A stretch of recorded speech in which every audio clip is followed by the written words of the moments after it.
ಮನೆಯಲ್ಲಿ gas cylinder ಸ್ಫೋಟಗೊಂಡ ಘಟನೆ ವಿಟ್ಲ ಕಸಬಾ ಗ್ರಾಮದ ಕುರುಂಬಳದಲ್ಲಿ ಭಾನುವಾರ ಬೆಳಗ್ಗೆ ನಡೆದಿದೆ.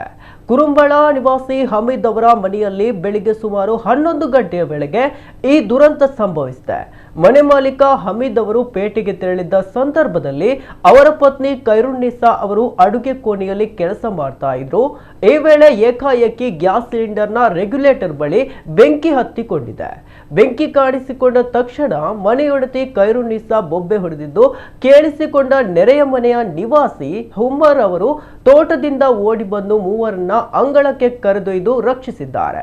ಅವರು ಹೊರಗೆ ಬಂದ ಕೆಲವೇ ಕ್ಷಣಗಳಲ್ಲಿ ಸಿಲಿಂಡರ್ ಭೀಕರವಾಗಿ ಸ್ಫೋಟಗೊಂಡು ಛಿದ್ರಗೊಂಡಿದೆ.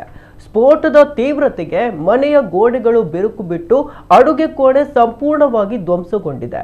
ಮನೆಯಲ್ಲಿದ್ದ ಗೃಹ ಬಳಕೆಯ ವಸ್ತುಗಳು, ದಾಖಲೆಗಳು ಹಾಗೂ ಪೀಠೋಪಕರಣಗಳು ಗುರುತು ಹಿಡಿಯಲಾಗದಷ್ಟು ಭಸ್ಮವಾಗಿದ್ದು ಲಕ್ಷಾಂತರ ರೂಪಾಯಿ ನಷ್ಟ ಸಂಭವಿಸಿದೆ. ಘಟನಾ ಸ್ಥಳಕ್ಕೆ ಅಧಿಕಾರಿಗಳು, ಗ್ಯಾಸ್ ವಿತರಕರು ಭೇಟಿ ನೀಡಿ ಪರಿಶೀಲನೆಯನ್ನು ನಡೆಸಿದ್ದಾರೆ.